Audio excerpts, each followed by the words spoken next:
Hello, everyone, and welcome back to another deep dive. Glad to be here.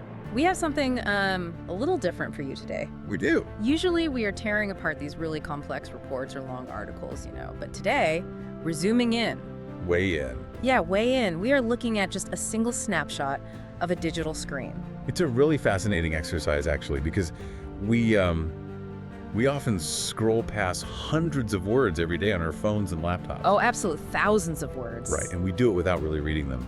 But today, we're going to slow down. We're going to look at the specific English used in a chat interface from February 25th, 2026. Exactly. We want to treat this screen like it's a map. Yeah. We are going to explore the geography of a digital conversation. And the theme today is perfect for anyone who is learning English or just loves a bit of atmosphere. The source material is a Gemini page titled Rainy Day Chat, Cozy and Fun. It's from 07.07 p.m. It sets a mood immediately, doesn't it? Yeah. Rainy day chat. It just sounds inviting. It really does. So here's our mission for you today. We are going to unpack this interface. Piece by piece. Exactly. We'll look at the invitation, which is the rainy day part. Then we'll look at the mechanics, like how we actually get into this chat. The buttons and menus. Right. And finally, we're going to look at the fine print. The warnings. The warnings that tell us maybe everything isn't as cozy as it seems. That's a great structure. It's really a user journey. You start with this promise of fun, and you end with a reality check. Let's start right at the top with that title, Rainy Day Chat. Okay. Now, for our listeners who are practicing their English, rainy day is such a specific choice. It's not just about the weather outside, is it? No, not at all. If the title were Stormy Day Chat, it would feel totally different. It would feel intense. Right, intense or dramatic. But rainy day, that has a very specific cultural meaning in English. It implies being stuck inside, but in a good way. Right. It's that excuse to just cancel your plans. You don't have to go to the gym. You don't have to run errands. You can just stay home. There's a real sense of permission there. Permission to be lazy. Exactly. The rain gives you permission to be lazy or to be quiet and introspective. In English, we often associate rain with reading a book, drinking tea, and having a quiet conversation. So by calling it a rainy day chat, the interface is tapping into that exact feeling. It's telling you, relax, you are safe inside. Yes. And then it pairs rainy day with the word chat. I feel like chat is one of those words that has changed so much because of the internet. Oh, absolutely. A chat used to mean a quick informal talk with a neighbor over the fence. We had a nice chat. And now Chat is the default word for how we talk to computers. it's interesting they don't use the word conversation or dialogue. Well, conversation feels heavy. It feels like it requires effort from you. And dialogue. Dialogue feels like a script or maybe a negotiation. Too formal. Right. But a chat is low pressure. You can leave a chat whenever you want. It's very casual. So the title is doing a lot of heavy lifting here. It's essentially telling us the weather is bad outside, so come inside and have a low-pressure, easy talk. Precisely. It's setting the stage. And then, to make absolutely sure you get the message, the source text adds 2 adjectives. Cozy and fun. Yes. Let's look at cozy. I love that word.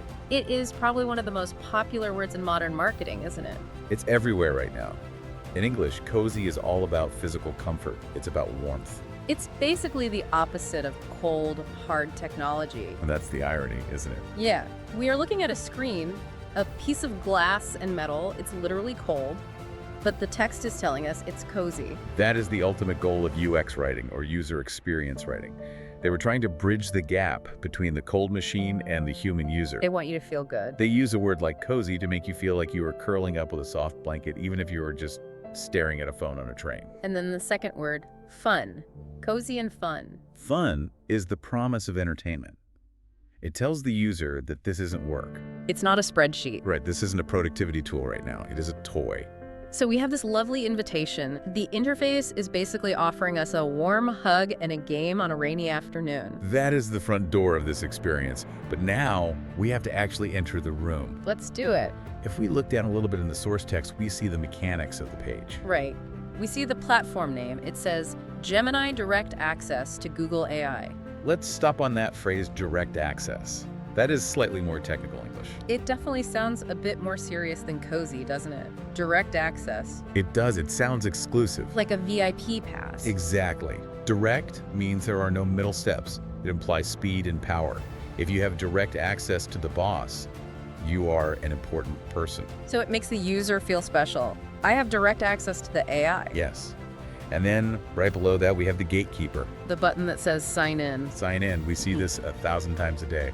But for our English learners tuning in, it is worth noting that this is a phrasal verb.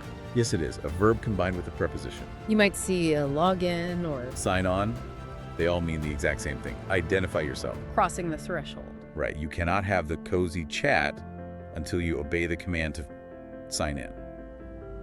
Now, I want to point out something really interesting in the timestamps on this page. Okay, let's look at them. We are looking at a snapshot from the future, right?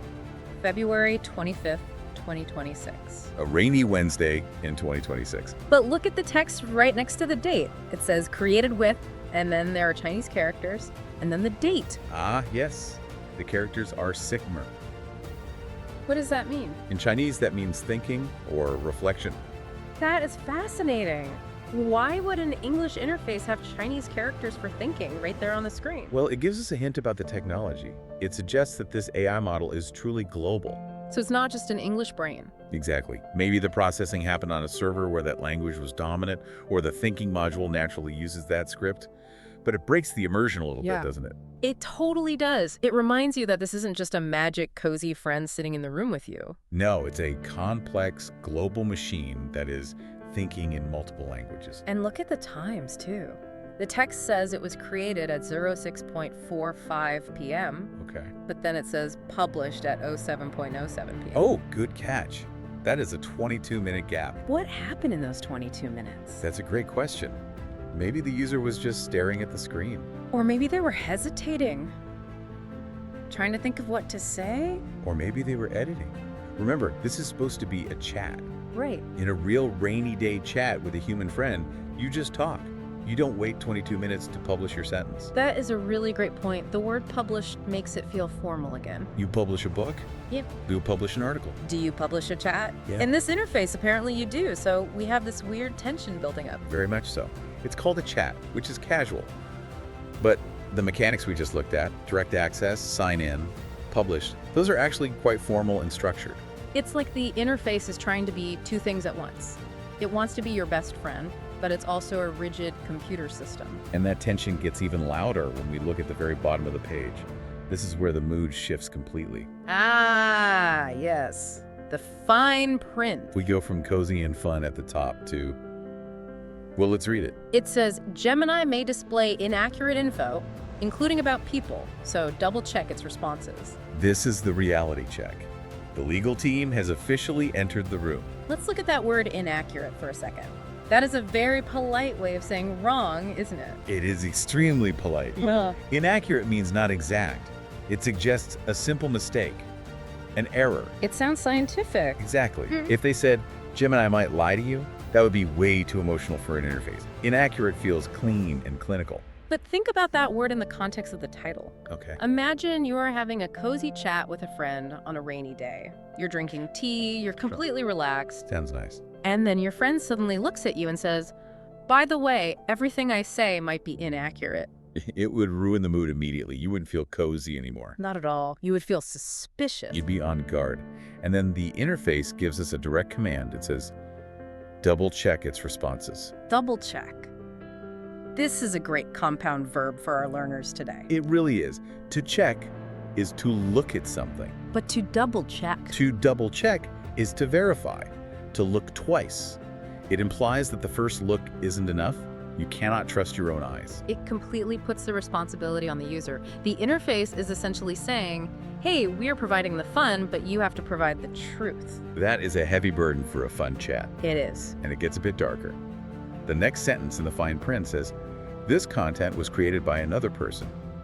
And then, it may be inaccurate or unsafe. Unsafe. Now that is a strong word. It is the strongest word on the entire page. Think about it. Safe is one of our most primal human needs. And cozy implies safety. If you are cozy in your house, you are safe from the storm. But here, the warning explicitly says unsafe. So we literally have cozy at the top of the screen and unsafe at the bottom of the screen. It's a total contradiction, a paradox. The interface is promising comfort, but it's legally warning you of danger. But what does unsafe actually mean in a text chat? Is the computer going to explode? Probably not physically unsafe, Right. but in the digital world, unsafe refers to information. Like a virus. Yeah, it could mean phishing links. It could mean bad advice like an AI telling you to mix dangerous household chemicals. Oh, wow. Or it could simply mean unsafe for your personal privacy. Speaking of privacy, there are those little links at the very bottom of the source image. Google privacy policy and terms of service. The standard legal footer, we usually just ignore them. Everyone ignores them. But they're defining the entire relationship.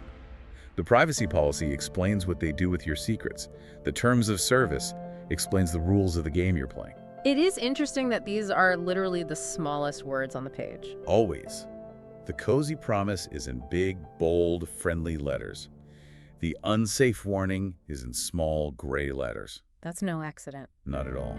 It's a deliberate design choice. They want you to focus on the rainy day vibe, not the legal risk reality. There is one more button I want to mention before we finish our deep dive today. It's near the bottom. It says Copy Public Link. Ah, yes. Copy public link. We know copy means to duplicate something, but public link, that changes the whole nature of the chat, doesn't it? Completely changes it. A chat is usually private, right? It's between two people. Or a person and an AI. Right. But if you make it a public link, you are broadcasting it. You are taking that private chat and putting it on a billboard for everyone. So if I click that button, my cozy, private, rainy day moment just becomes public content for the world to see. Exactly. It stops being a personal experience and it starts being content. And that connects right back to the privacy concerns we just talked about. It does.